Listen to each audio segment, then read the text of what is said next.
Hello mga momshies and popshies! Merong nagtanong doon sa aking last video regarding dito sa DTI kung anong scope daw ba yung dapat niyang kunin dahil online seller din siya.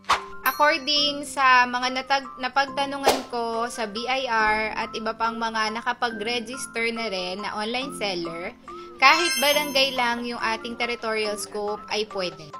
Tapos yung iba naman ay meron ng DTI 2 years ago, pwede nyo pa din yan gamitin at walang penalty. Kasi madami kumakalat din na misinformation na kapag after 30 days daw ng registration ay magkaka-penalty, which is mali mga momshies. Kasi sa dami na din na natanungan ko, wala daw tayong penalty kasi ngayon pa lang tayo nire-required na magpa-BIR.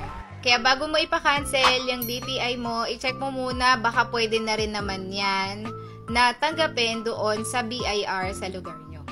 Sasabihan ka naman nila kung may penalty ka or wala. Pero kung hindi ka naman tinatanong, huwag ka na lang magtanong. So, yun lang mga momshies. Bye!